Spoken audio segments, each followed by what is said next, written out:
దేవరాగం జ్ఞానయోగం వ్యాసపీఠం బహువేదశాస్త్రం బోధామృతహిత శ్రీమన్నారాయణం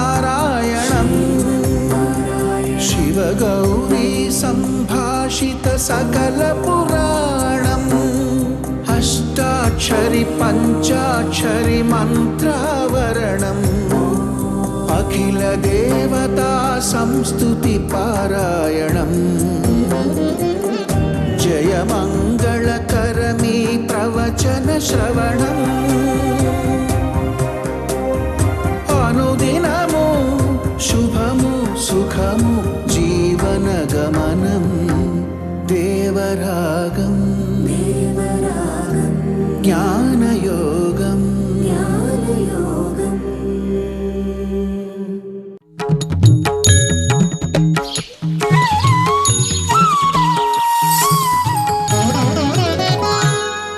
ఆపదామపహర్తారం దాతారం సర్వసంపదాం లోకాభిరామం శ్రీరామం భూయో భూయో నమామ్యహం.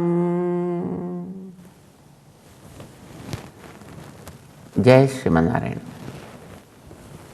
ప్రియ భగవద్బంధువులరా, భగవద్గీతలో 6వ అధ్యాయంలో మనస్సుని ఎట్లా మనం కంట్రోల్లో పెట్టుకోవాలి, దానికి చేయాల్సినటువంటి సాధనం ఏమిటి. గతంలో 5వ అధ్యాయంలో ఏ పని అయినా కర్తృత్వం మన మీద పెట్టుకోవడం ద్వారా అది బంధకం అవుతుందా, ఫలాన్ని కోరడం ద్వారా ఆ పని మనకి ఒక బంధకమైనటువంటి కర్మగా తయారవుతుంది.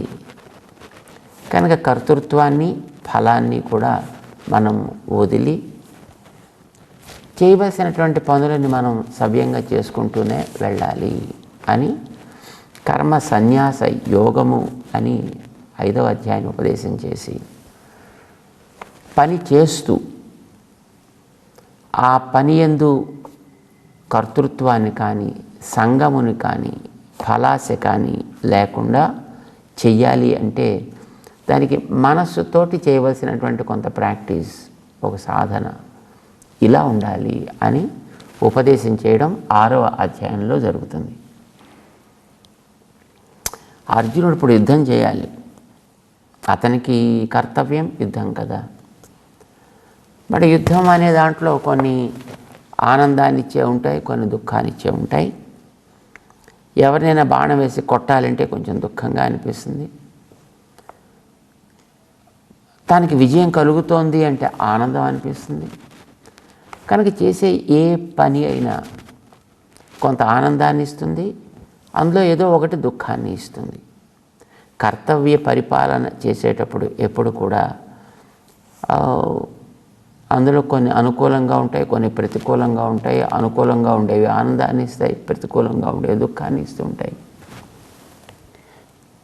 అతనికి యుద్ధం మనకి మన దైనందిన జీవితంలో సాగేటటువంటివి ఎన్నో రకాలుగా మన చుట్టూ ఉండేటటువంటి ఎంతోమంది వ్యక్తులతోటి సాగించేటటువంటి ఇది ఒక సమరం, ఇది ఒక జీవన సమరం కదా. కానీ దీన్నైనా మనం మారడానికి వీల్లేదు, ఆయనకి దాన్ని మారడానికి వీల్లేదు, అది చేయించాలి. కానీ అది చేసేటప్పుడు ఇది భగవంతుడు ఏర్పరిచినటువంటి ఒక బాధ్యత కనుక దాన్ని మనం సవ్యంగా చేయాలి. ఇంతే తను జ్ఞాపకం పెట్టుకోవాల్సింది. వినడానికి మనకి చాలా సింపుల్గా అనిపిస్తుంది, కానీ ఇది చాలా కఠినమైనటువంటి ప్రవృత్తి. ఎందుకంటే దేవుడు ఇచ్చింది ఆయన ఆజ్ఞ, దానికోసం నేను చేస్తున్నాను, ఇది ఆయన యొక్క తృప్తి కోసం చేస్తున్నాను అని అనుకోగలగడం అనేది అంత సులభమైనటువంటి పని ఏం కాదు. ఎక్కడికక్కడ మన అహంకారం ఒకటి మధ్యలో అడ్డొస్తూ ఉంటుంది. కనుక చచ్చేట్టు చేసేది నేనైతే దీన్ని ఆయన మీద ఇవ్వడం ఏమిటి, ఫలితం పొందాల్సిన వాటిని నేను ఇంత కష్టపడుతుంటే ఎవడికో ఇవ్వడం ఏమిటి, ఇవి ఎప్పుడూ మధ్యలో అడ్డుతూ ఉంటాయి. దానికోసం ఒక సాధన చెప్పాడు ఆయన. ఎలా కూర్చోవాలి, ఎలా అభ్యాసం చేయాలి, ఆ అభ్యాసం నిలవాలంటే ఆహారం ఎట్లా ఉండాలి, ఆహారము నిద్ర వ్యవహారాదులన్నీ కూడా ఏ క్రమంలో ఉంటే చేసే సాధన సవ్యంగా సాగుతుంది. ఇన్ని చేస్తూ కూడా మన సంయమ్య మచ్చిత్త, మనస్సుని జాగ్రత్తగా నిగ్రహించి లోపల నేనున్నాను అని జ్ఞాపకం పెట్టుకుని, శక్తి ఇచ్చేది నేను అని తెలుసుకుని, నేనిచ్చిన ఆజ్ఞను పాలించేటటువంటి పరికరం మాత్రమే అని కూడా గుర్తుపెట్టుకుని దాన్ని చేవయా అని మనకి 6వ అధ్యాయంలో ముందు ఇవన్నీ చెప్పాడు ఆయన. అసలు మనకి మెయిన్ ప్రాబ్లం అసలు అక్కడ వచ్చింది అక్కడే. ఇది లోపల ఆయన ఉండి నడిపిస్తున్నాడు, నేను కూడా ఆయనకు ఉండే ఒక పరికరాన్ని, ఆ చుట్టూ ఉండే చేసేటువంటి పనులన్నీ కూడా ఆయన ఏర్పరిచిన వ్యవస్థకి సంబంధించినవి, ఆయనకి సంబంధించినవి అని అనుకోగలగడం అనేది అంత సులభంగా వచ్చేటటువంటి భావన కాదన్నమాట. దానికోసమనే సాధనని ఆయన చెప్పాడు. ఈ సాధనని కనుక ఇలా చేస్తే ఏమిటి వస్తుందో కూడా చెప్పి, అది చాలా ఆకర్షకమైంది అయితేనే కదా దాంట్లోకి ప్రేరణ కలిగేది. అర్జునుడికి ఆవేళ లభించాల్సింది యుద్ధం చేస్తే ఓ రాజ్యం, దానికి వారు పాలకులుగా ఉంటారు, వాళ్ళకి అంతవరకే. కానీ రాజ్యమైనా పాలనైనా కొంతకాలం సాగుతున్న తర్వాత మళ్ళీ ఆ దేహాన్ని వదిలిపెట్టి వాడు వెళ్ళిపోవాల్సిందే కదా. కానీ ఆ దేహంలో ఉండేటటువంటి ఆత్మని వాడు గుర్తించి దానిని పొందడం అనేటటువంటి ఒక లక్ష్యంగా పెట్టుకుని ఇప్పుడు కర్తవ్యాన్ని తాను నెరవేర్చినట్లయితే ఇప్పుడు చేసేటటువంటి పని కూడా వీడికి బాధకం కాదు, లభించాల్సినటువంటి ఆత్మ సాక్షాత్కారం కూడా చక్కగా లభిస్తుంది. కనుక దీనివల్ల 2 లాభాలు. లభించాల్సింది హైయెస్ట్ బెనిఫిట్, మంచి ఆత్మానందం అనేది తప్పకుండా వస్తుంది. కానీ దాంతోపాటు ఇప్పుడు చేసే దానివల్ల కూడా వీడికి ఎదురయ్యేటటువంటి సుఖస్పర్శలు దుఃఖస్పర్శలు లాంటివి వీడిని పెద్దగా బాధించవు. ఇది సాధన యొక్క ప్రభావం చేత. ఎందుకని వీడి దృష్టి ఆ ఉత్తమమైనటువంటి ఆత్మయందు నిలిచినప్పుడు మిగతావన్నీ కూడా పెద్దగా విలువైనవిగా మనకి అనిపించవు. ఈ విషయం తను చెప్తున్నాడు ఆయన. పెద్ద లక్ష్యం పెట్టుకున్నప్పుడు ముందర దానికి కింద ఉండేవన్నీ కూడా పక్కకి వెళ్ళిపోతాయి. ఇది చెప్పడం తాత్పర్యం అన్నమాట. దానికి ఒక పేరు పెట్టాడు శ్రీకృష్ణుడు, అది యోగము అని పేరు పెట్టాడు. అలాంటి స్థితిని, ఉత్తమమైనటువంటి దాన్ని గుర్తించుకోవడం. ఇప్పుడు అర్జునుడికైనా అంతే. నీకు యుద్ధం చేయడం, రాజ్యం లభించడం, రాజ్యం పాలించడం, ఇవన్నీ కూడా శరీరం వచ్చినందుకు శరీరానికి ఏర్పడ్డ బాధ్యతలు. ఇవి నువ్వు సవ్యంగా చేసినట్టయితే నీకు ఇచ్చినటువంటి శరీరం సార్థకమయ్యి నీకుండే బంధం తొలగి నువ్వు నిన్ను స్పష్టంగా దర్శనం చేసుకోగలుగుతావు. ఇప్పుడు తన్ని తాను స్పష్టంగా దర్శనం చేసుకోవడం అనే ఆత్మసాక్షాత్కారం లక్ష్యం అయితే ఇవన్నీ అడ్డు కనుక ఇవన్నీ వదిలేద్దామని అర్జునుడి యొక్క తాత్పర్యం. ఇవి చేస్తూనే దాన్ని పొందాలనేది కృష్ణుడి యొక్క ఉపదేశం. పొందాల్సింది అదే.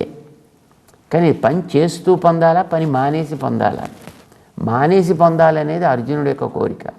అందుకోసం అబ్బా ఎందుకు ఈసారి యుద్ధం అంతా అనేది తాతలు, తండ్రులు, మేనమామలు, మేనల్లుళ్ళు ఇలాంటి వీళ్ళందరినీ కొట్టి కొట్టి కొట్టి శ్రమించే రాజ్యం నాకెందుకయ్యా బాబు, నాకు వద్దు, మానేస్తా అంటాడు ఆయన. కర్తవ్యాన్ని మానడానికి వీల్లేదా? అసలు నీకు శరీరం ఇచ్చింది, ఇంత వ్యవస్థని ఏర్పాటు చేసింది నీ కర్తవ్య పరిపాలన కోసం కదా. అంచేత నువ్వు కర్తవ్య పరిపాలన చేయడం ద్వారానే నీకు ఆత్మానందం లభించాలి. మానేస్తే కాదు. మానేస్తే ఇప్పుడు వచ్చిన స్థితి కూడా లేకుండా పోతుంది నీకు. ఇప్పుడు ఇది మానేసిన స్వర్గాన్ని పొందుతాను అని అర్జునుడు అనుకుంటున్నాడు. ఇది మానేస్తే మానవ స్వర్గం సంగతి దేవుడు ఎరుగు, ఉన్న మానవ జన్మ కూడా పోయి తర్వాత నువ్వు ఎక్కడో నరకంలో పడతావు అని చెప్పడం కృష్ణుడి యొక్క తాత్పర్యం. కర్తవ్యాన్ని మానడం వల్ల ఉన్న స్థితి కూడా పోతుంది. కర్తవ్యాన్ని పాలించడం వల్ల ఉన్నత స్థితిలోకి నువ్వు వెడతావు. సూక్ష్మంగా ఇది తను చెప్పదలుచుకున్నది. అది చాలా గొప్పది. ఉన్నత స్థితిలోకి వెళ్ళడమే నువ్వు ఎప్పుడు కోరుకోవాలి. అదేదో లభిస్తుందని భ్రమపడుతున్నాను కర్తవ్య పాలన చేత కాదు. సాధన చేయి, దాని మీద నీకు విశ్వాసం కలగడానికి అని చెప్తూ 23వ శ్లోకంలో దానికి యోగము అని పేరు పెట్టాడు. తం విద్యాత్ దుఃఖ సంయోగ వియోగం యోగ సంహితం స నిశ్చయేన యోక్తవ్యః యోగః అనిర్విణ్ణచేతసా. నిరాశ కలగని మనస్సు కావాలి ముందర. దాంతో నువ్వు అభ్యాసం చేయాలి. దాని పేరు యోగం. దాన్ని నువ్వు తప్పకుండా పొందుతావు. అయితే యోగం అయితే పొందాలి నీవా అంటే, అవునయా నువ్వు కోరుకునేది ఏంటి? అయ్యో అహోబత మహత్పాపం కర్తుం వ్యవసిత వయం అని కదా నువ్వు ఏడుస్తున్నావు. మనం గొప్ప పాపం చేస్తున్నాం, పాపం వల్ల దుఃఖం వస్తుంది అని అనుకుంటున్నావు. కానీ ఇప్పుడు నేను నీకు చెప్పేది ఏంటంటే, నువ్వు చేసేది పాపం కాదయా, నువ్వు చేసేది కర్తవ్య పరిపాలన. దీనివల్ల లభించేది దుఃఖ సంయోగ వియోగం. దుఃఖం అనేటటువంటిది ఏమాత్రము కూడా కలవనటువంటి నిజమైనటువంటి సుఖమాత్యంతికం యత్తత్. అది అతి విలువైన, అతి గొప్పదైన ఆనందం. దాన్ని పొందుతావు. దాంట్లో దుఃఖం కలవదు. దుఃఖం అనేది లవలేశం కూడా దాంట్లో ఏమాత్రం ఉండదు. దాన్ని యోగ సంహితం. దీన్ని ఇప్పుడు మనం యోగము అని అంటున్నాం. అది నీకు లభిస్తుంది. నువ్వు కర్తవ్యాన్ని పాలిస్తే నీకు లభిస్తుంది. చేయి. అయితే అది నీ మనస్సులో మొట్టమొదటి నిలకడగా ఉండాలి. ఇది మనం తప్పకుండా తగినది. స నిశ్చయేన యోక్తవ్య. ఇది నీకు తెలియాలంటే అది ఎంత గొప్పదో కూడా నీ మనసులో స్థిరపడాలి. లోకంలో మిగతావి కూడా ఏదో పొందుతూ ఉంటాం, చిన్న లాభాలనేవి. కానీ ఇవన్నీ కూడా దాని ముందర ఒకసారి మనం నీకు కలిగేటటువంటి లాభం ముందర, ఆత్మసాక్షాత్కారం ముందర, ఆ జ్ఞానం ముందర ఇవెందుకు పనికిరానివి అవుతాయి. కర్తవ్య పాలన వల్ల లభించే జ్ఞానం, కర్తవ్య పరిపాలన వల్ల కలిగే ఆత్మజ్ఞానం, కర్తవ్యాన్ని నువ్వు పరిపాలిస్తూ పొందే ఆత్మసాక్షాత్కారం, ఆత్మసాక్షాత్కారంతో చేసే కర్తవ్యం అందం. నువ్వు అట్నుంచిటైనా ఇట్నుంచటైనా పర్వాలేదు. అది అన్నింటికంటే గొప్పది. మిగతావన్నీ దాని ముందర ఎలా ఉంటాయంటే, ఎప్పుడైనా హిమాలయాలకి వెళ్ళి ఉంటావు, లేకపోతే అక్కడ దాని దృశ్యమైన చూసి ఉంటావు. హిమాలయ పర్వతాలు ఎలా ఉంటాయండి? అన్నీ కూడా మంచి తెల్లటి టోపీలు పెట్టుకున్నటువంటి నల్లటి వ్యక్తులు నిలబడ్డారనుకో, ఎలా ఉంటారు వాళ్ళు? మంచి తెల్లటి టోపీలు పెట్టుకున్నటువంటి నల్లటి వ్యక్తులు నిలబడితే అవి ఎంత అద్భుతంగా ప్రకాశిస్తుంటాయో. ఆ పర్వత రేంజ్, ఆ పర్వత పంక్తులన్నీ కూడా మంచుని తమ టోపీల్లాగా పెట్టుకుని అవన్నీ కూడా ఐస్ క్యాప్స్, వాటితో అవన్నీ ప్రకాశిస్తుంటే ఎంత అద్భుతమైనటువంటి దృశ్యం. చల్లరి తెల్లటి ఎత్తైనటువంటి ఆ ఉన్నతమైన పర్వతాలకి ముందర మనం చూసేటువంటి చిన్న ఈ గుట్టలన్నీ ఎలాగైతే ఆ కాంతి విహీనం అవుతాయో, ఆత్మసాక్షాత్కారం ముందర, ఆత్మజ్ఞానం అనే దాని ముందర లోకంలో నువ్వు ఏవేవైనా చెప్పు, ఏ పదవులైనా చెప్పు, ఏ సంపదలైనా చెప్పు, ఏ రకమైనటువంటి స్థితి అయినా నువ్వు చెప్పు, ఇవన్నీ కూడా దాని ముందర అట్లా ఉంటాయి. ఒక ఉన్నతమైనటువంటి ఒక సైనికుడు నిలబడితే ఎంత హుందాగా ఉంటుందో ఆ హిమాలయ పర్వతాల స్థితి అట్లా కనిపిస్తుంది. మిగతా అంతా దాని ముందర తిరిగేటటువంటి వచ్చిన చీమల్లా కనిపిస్తాయి మనకి. ప్రాపంచిక వస్తువులన్నీ అల్పములు, క్షుద్రములు అనేటి విషయం తెలుస్తుంది. ఏదైనా మనం ఒక మంచి తోటలోకి వెళ్ళామనుకోండి, రకరకాల పువ్వులు ఉంటాయి. ఎక్కడ ఒక బాగా వికసించినటువంటి మంచి ఒక కొలనులో విరబూచినటువంటి ఒక మంచి తామర ఉందనుకోండి, చక్కటి బలమైనటువంటి కాడ మీద లోతైన నీళ్లలోంచి అలా పైకొచ్చి సూర్యకిరణపు స్పర్శతోటి వికసిస్తూ ఉంటే అది ఎంత చూడముచ్చటగా ఉంటుందో. దాని ముందర పెడితే మిగతా పువ్వులన్నీ ఎందుకు పనికొస్తాయి అని అనిపిస్తుంది. ఎన్ని రకరకాలైన గడ్డి పువ్వుల మధ్యలో ఒక చక్కటి గులాబీ పువ్వు పూసిందనుకోండి, ఎంత అద్భుతంగా ఉంటుంది, ఎంత చూడముచ్చటగా ఆకర్షకంగా అనిపిస్తుంది. అక్కడక్కడ గడ్డిలో మనం తిరిగేటప్పుడు కొన్ని పచ్చగా ఉండేటి చిన్న గిన్నె పువ్వులు లాంటివి ఉంటాయి. ఆ పువ్వుల్ని చూస్తే మిగతా ఆ ప్రాంతాల్లో ఎంత అందంగా ఉంటాయి. ఒక మంచి చిన్న పొదలు ఉండేటటువంటి చోట ఒక్క పొదలోంచి పైకి వచ్చినటువంటి ఒక తెల్లటి ఆ లిల్లీ పువ్వు లాంటివి ఉంటాయి చూడండి, ఇలా కాడమల్లెలో లిల్లీ పువ్వులు ఏదో అంటారు వాటిని. అది ఎలా ఒక గుత్తి ఇలా వికసించి వస్తే అది ఎంత బాగుంటుంది. దాని ముందర మిగతావన్నీ అంటే వాటి అందం వాటికి ఉన్నప్పటికీ కూడా అందంతో దీని అందంతో కంపేర్ చేస్తే అవి ఎందుకు పనికిరానివిగా అని అనిపిస్తాయి. ఇది చాలా గొప్పదని అనిపిస్తుంది. కలిగేటటువంటి ఆత్మసాక్షాత్కారం కూడా అట్లా అనిపిస్తుంది. అన్నిటికంటే ఉత్తమమైనది అని అనిపిస్తుంది. చూసారండి, ఇది ఆత్మకి సంబంధించినటువంటి జ్ఞానమయ్యా. అంటే వాడు యోగ దశలో ఉండేటప్పుడు కలిగిన ఆ అనుభూతిని బయటకు వచ్చిన తర్వాతనైనా అన్నిటితోటి చూస్తుంటాడు, అన్నిటితో కంపేర్ చేస్తూ ఉంటాడు. అందులో ఉండేటప్పుడు దాన్ని అనుభవిస్తూ ఉంటాడు, బయటకు వచ్చాక దాన్ని కంపేర్ చేస్తూ ఉంటాడు కదా. బయటకు వచ్చిన తర్వాత అది లోపల అనుభూతి. ఇప్పుడు బయటకు వచ్చిన తర్వాత బయటవన్నీ కనిపిస్తూ ఉంటాయి. ఈ కనిపించినప్పుడు వీటిల్లో ఉండేటువంటి అల్పత్వం, వీటిల్లో ఉండేటువంటి నశించే లక్షణం, వీటిల్లో ఉండేటటువంటి ఒక క్షుద్రత్వం, ఇవి కనిపిస్తాయి వీటికి. అప్పుడు దాన్ని ఆ గొప్పతనాన్ని వీటికి ఉండేటటువంటి స్వభావాన్ని కంపేర్ చేస్తే ఇవన్నీ నాకు అవసరం లేదు, అదే కావాలి అని అనిపిస్తుంది కదా. అది శాశ్వతంగా వీడి దగ్గర ఉండాలి అని అంటే నిశ్చయేన యోక్తవ్య, అది నేను పొంది తీరాలి అని కనుక వాడికి అనిపిస్తే అప్పుడు వాడికి దానికి సంబంధించినటువంటి ఆ సాధన చేస్తాడు, దానికేసి ప్రవర్తిస్తాడు, దాన్ని పొందుతాడు కూడా. ఆత్మసాక్షాత్కారాన్ని వాడు పొందుతాడు. కానీ ఆ పొందడానికి ముందర వీటిలో ఉండే అల్పత్వం తెలిస్తేనే వీటిని తాను వదలగలుగుతాడు తప్ప, అల్పత్వం తెలియకపోతే వీటి వెంట మళ్ళీ ఎప్పుడో దీన్ని చూసినప్పుడు దీని వెంట పడాలని అనిపిస్తూ ఉంటుంది, వీటిని కోరాలి అని అనిపిస్తూ ఉంటుంది. ఇవే చాలా గొప్పవి కావోలు అనిపిస్తూ ఉంటుంది, అవి పోతే దుఃఖమేమో అని అనిపిస్తుంది. ఇప్పుడు విశ్వామిత్రుడు లాంటి మహనీయుడికి తపస్సు చేసుకుందామని కూర్చున్నాడు. ఆయన త్రిశంకు వచ్చాడు.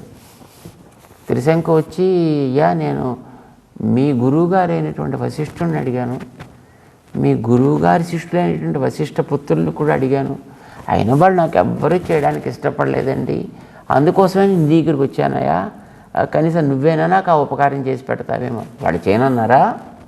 అలాగా, అయితే నేను చేస్తాను పట్టు అన్నాడు. తను చేయడం అంటే తపస్సులో కూర్చున్నా కనిపించాల్సినటువంటి తత్వం ఆయనకి తెలియకపోవడం చేత, విశ్వసించాల్సిన దాని యందు అతనికి దృష్టి ఏర్పడకపోవడం చేత, ఈ వ్యక్తికి కావలసిందేదో ఇవ్వడం ద్వారా తాను వశిష్ఠుడి మీద పగ తీర్చుకుంటున్నాను, ఆయన చేయడానికి ఇష్టపడని దాన్ని నేను చేస్తున్నాను, అతని కుమారులు చెయ్యని దాన్ని నేను చేసి వాళ్ళకంటే గొప్పవాణ్ణి నేను అనిపించుకుంటున్నాను అని ఒక గర్వాన్ని, ఒక అహంకారాన్ని అతను పొందడానికి పనికొచ్చింది. తపస్సు అంతా మొత్తానికి పోగొట్టుకున్నాడు దానివల్ల. ఇలా ఒకటి కాదు, ఒక్కొక్క దిక్కులోకి వెళ్ళి ఒక్కొక్క రకంగా ఆయన తన తపస్సును అంతటిని కూడా మొత్తం పూర్తిగా కోల్పోవాల్సి వచ్చింది. కారణం ఏమిటి? ఇవి గొప్పవి అని అనుకున్నాడు అతను. కనుక నిజానికి గొప్పది ఆత్మ సాక్షాత్కారం లేదా భగవత్ సాక్షాత్కారం. ఏదో అదో ఇదో రెండిట్లో ఏదో ఒకటి కావాలి. ఆ రెంటి మధ్య ఉండే తేడా ఏమిటో మళ్ళీ మనకి తర్వాత 7వ అధ్యాయం దగ్గర చెప్తాడు. కానీ ఇప్పుడు ప్రస్తుతం మనకి ఆత్మ సాక్షాత్కారం దాకా వెడదాం. ఇది చాలా గొప్పదని వాడికి తెలిసి ఉండాల్సింది. దానికోసమే కూర్చున్నాడు తపస్సులో. కానీ మధ్యలో ఏవో వచ్చేటప్పటికీ ఇవే నాకు చాలా గొప్పవి, కనుక ఇవి చేస్తే నేను గొప్పతనాన్ని పొందుతా. త్రిశంకుకి స్వర్గాన్ని ఇస్తే అప్పుడు త్రిశంకు చెప్తాడు, నేను వశిష్ఠుడి కంటే ఈయనే గొప్పవాడండి అని. బస్ నా గొప్పతనం ప్రకాశిస్తుంది అనుకున్నాడు. ఈ గొప్పతనం దేంది? శరీరాన్ని. ఇప్పుడు శరీరమా కావాల్సింది? ఆత్మ. ఆత్మ ప్రధానమైనప్పుడు తనకి వచ్చే కీర్తి అపకీర్తి రెండుతో సంబంధం లేకుండా ఉండాల్సింది. అక్కడ కొంచెం మొదలెటప్పుడు సునస్వేపుడు వచ్చాడు. అక్కడ అతనికి ఏదో కష్టం వస్తుందంటే ఆ కష్టం తీర్చడానికి ఏదో కొంత తపస్సును అటు ఇవ్వాల్సి వచ్చింది. మేనక కనిపించింది, ఆవిడ కోసం కొంత తపస్సుని తాను వ్యర్థం చేసుకోవాల్సి వచ్చింది. ఒక్కొక్క దిక్కులోనూ ఒక్కొక్క రకమైనటువంటి తన యొక్క తపశ్శక్తిని పోగొట్టుకోవాల్సి వచ్చింది. ఎందుకంటే అవి పొందితే ఆనందం అనుకున్నాడు. చివరికి వచ్చేటప్పటికి అవి కాదు ఆనందం, నన్ను నిజంగా పొందాల్సింది ఏదో అది కోల్పోయానే అని అప్పుడు గుర్తించాడు. సుఖ దుఃఖాలు అనేటటువంటివి తన యందు కాకుండా వస్తువులు యందు ఉండడం చేత గోపికలకి శ్రీకృష్ణుడి మీద దృష్టి ఉంది. కనుక వాళ్ళకి కృష్ణ స్మరణ జరిగిన క్షణం అది జరగని క్షణం ఒక యుగం అయింది. ఎప్పుడైనా ఆ లోపల స్మరణ కృష్ణుడి గురించి ఉండాల్సినటువంటిది కనుక దూరం అయితే సా హాని తన్మహచ్ఛిద్రం సా భ్రాంతి సా చ విక్రియ అని వాళ్ళు భావించగలిగారు. వాళ్ళకి దాని యందు ఉపరతి అనేది ఏర్పడింది. కనుక దానికంటే వేరేనవన్నీ కూడా పనికిరానివి అయ్యాయి. ఆత్మ అనేటటువంటిది నీకు లక్ష్యం అయితే నువ్వు చేసే కర్తవ్యాలు ఇవన్నీ కూడా సవ్యంగా నువ్వు చేయొచ్చు. వీటి వల్ల నీకు లాభ నష్టములు అనేటటువంటివి వీటికి పరిమితమై ఉండవు, నీ ఆత్మ సాక్షాత్కారానికి తోడుపడతాయి అనేది చెప్పాలి. అది కలిగితే యస్మిన్ స్థితః నా దుఃఖేన గురుణాపి విచాల్యతే. ఎంత ఇతరమైనవి ఏవి దూరం అయిపోయినప్పటికీ కూడా అవి పెద్ద దుఃఖము అని అనిపించవు. వాటి వల్ల కలిగేటటువంటి స్థితి ఆనందదాయకము కాదు అనేటటువంటి విషయం వాడికి స్పష్టంగా ఉంటుంది అన్నమాట. దాన్ని తం విద్యాత్ దుఃఖ సంయోగ వియోగం. దుఃఖం కలవనటువంటిది, సుతరాం దుఃఖం లేని యోగ సంయుతం, దానికే ఆత్మ సాక్షాత్కారం అని పెట్టవచ్చునయా? ఏమంటారు దాన్ని? అంటే దుఃఖ ప్రత్యనీకము, అంటే దుఃఖానికి ఎదురు పార్టీలో ఉన్నది, ఎదటి పక్షంలో ఉన్నది. ప్రత్యనీకం అంటే ఎదటి పక్షంలో ఉన్నది అని అర్థం అన్నమాట. దీపానికి చీకట్లాగా, దీపం ఉన్న చోటకి చీకటి వస్తుందా? రాదు. చీకటి ఉన్న చోటకి దీపం వెళ్ళగలదు, కానీ దీపం ఉన్న చోటకి చీకటి వెళ్ళడం ఎట్లాగైతే సాధ్యం కాదో, ఈ ఆత్మసాక్షాత్కారం అనే దీపం ఎక్కడైతే వెలుగుతూ ఉంటుందో అది దుఃఖ సంయోగ వియోగం. దుఃఖాన్ని అక్కడికి ఏమాత్రము కూడా రానివ్వదు. కనుక స నిశ్చయేన యోక్తవ్య యోగ, దాన్ని వదలడానికి వీలేదయా.